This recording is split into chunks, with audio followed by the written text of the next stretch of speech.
खासदार अमोल कोल्हे फुले पगडी घालून संसदेच्या सभागृहामध्ये पोहोचले होते. फुले दाम्पत्याला अजूनही भारतरत्न का देऊ शकलो नाही असा सवाल त्यांनी काल संसदेतून उपस्थित केला.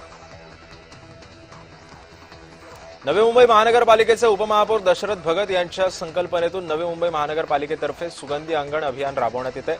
वाशिगाव येथून सुगंधी अंगण अभियानाची सुरुवात झाली. केवळ स्वच्छ नाही तर सुगंधित शहर बनवण्याचा संकल्प यावेळी करण्यात आला.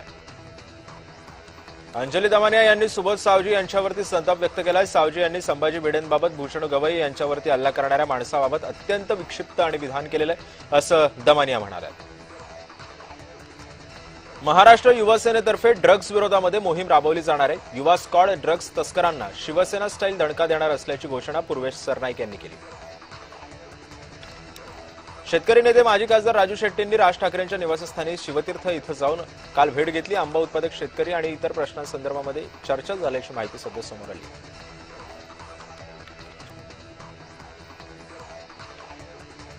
मीरा भाईंदर पालिकेनं निमंत्रण पत्रिकेमध्ये परिवहन मंत्र्यांचं नाव खाली छापल्यानं वाद पेटलेला आहे. क्रीडा संकुल लोकार्पण पत्रिकेमध्ये स्थानिक आमदारांनंतर मंत्री प्रताप सरनाईकांचं नाव छापलं गेलंय. यावरून सरनाईकांनी पालिका आयुक्तांच्या कार्यपद्धतीवरती तीव्र नाराजीचा सूर उमटवला आहे.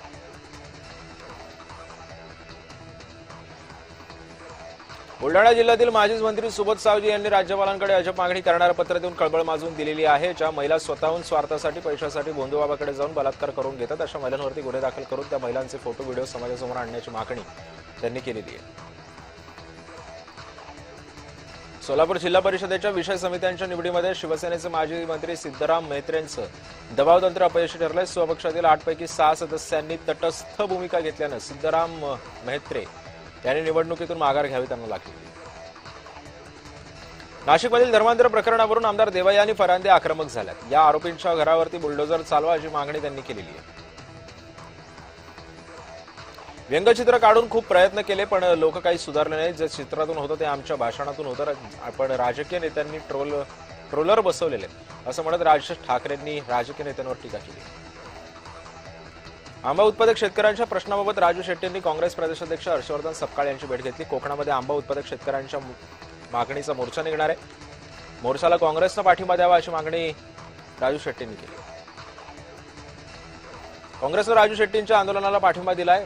कोकणातील शेतकरी अहवालदिल झालेला आहे. सरकारनं त्यांना वाऱ्यावरती सोडलंय. आंबा उत्पादक शेतकऱ्यांवरती मोठा परिणाम होतोय असं काँग्रेसचे प्रदेशाध्यक्ष म्हणाले. नवी मुंबईतील झोपडपट्टी धारकांना क्लस्टरच्या माध्यमातून अधिकृत मोठी घरं देण्याची मागणी शिवसेनेकडून करण्यात आली आहे. मात्र गणेश नाईकांनी MIDCच्या टेंडर प्रक्रियेला विरोध केलेला आहे. माजी आमदार संदीप नाईकांनी मोर्चा काढण्याचा इशारा सुद्धा दिलेला आहे. संदीप नाईक मोर्चा काढणार असतील तर आम्ही काय बांगड्या भरल्या नाहीयेत, आम्ही सुद्धा मंत्रालयावरती मोर्चा काढू असा इशारा शिवसेनेचे उपनेते विजय चौगुले यांनी दिला. सुनेत्रा पवारांनी नरेंद्र मोदींना पत्र लिहिलंय. उपमुख्यमंत्री सुनेत्रा पवारांनी नारी शक्ती बंधन विधेयकाबाबत नरेंद्र मोदींचे आणि NDA सरकारचं अभिनंदन केलं. बीड जिल्ह्यामध्ये वंचित बहुजन आघाडीची संपूर्ण कार्यकारिणी बरखास्त करण्यात आली. पक्षाच्या महासचिवांनी तसं पत्रक सुद्धा जारी केलेलं. मंत्री संजय शिरसाट यांनी मनवाच्या इमारतीबाबत अजब सल्ला दिलाय. कब्रस्तानचा हा भाग असल्यानं इथले आत्मे तुम्हाला दिसतात आणि तुम्ही बेचैन होता. यातून मुक्ती हवी असेल तर मनपाची इमारत चांगल्या ठिकाणी हलवा असा सल्ला शिरसाटांनी दिला.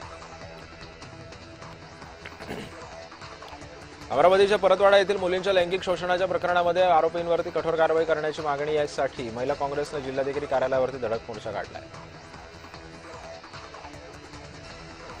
उद्धव ठाकरेंनी महिला आरक्षणाबाबत विधेयकाबाबत भाष्य केले. मतदारसंघ पुनर्रचना या विषयाला तुर्तास ब्रेक लागला पाहिजे अशी मागणी ठाकरेंनी केली आहे.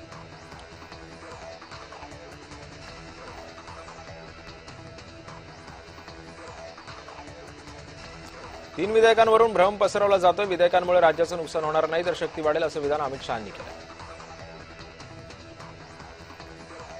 अनेक समविचारी नेते मनाने जोडलेले आहेत. प्राजक्त तनपुरे जोडले तर आम्हाला नक्कीच आनंद होईल असं भाजपचे प्रदेशाध्यक्ष रवींद्र चव्हाण यांनी सूचक वक्तव्य केले. निवडणूक आयोगाचे कामकाज राजकीय कार्यकर्त्यासारखं आहे असा घणाघाती आरोप काँग्रेसचे नेता नजीम खान यांनी केलेला आहे. ईव्हीएम पडताळणी आणि न झाल्यास सुप्रीम कोर्टामध्ये जाण्याचा इशारा सुद्धा यावेळी त्यांनी दिलेला आहे. मुंबई पालिकेच्या विरोधी पक्षनेते किशोरी पेडणेकर यांच्या वक्तव्यामुळे राजकीय वातावरण चांगलंच तापलेलं आहे. आम्ही बाळासाहेबांना विकत घेतलं नाही तर त्यांच्या पालिका सभागृहातील वक्तव्यामुळे वाद निर्माण झाला असं सुद्धा सांगण्यात येतं.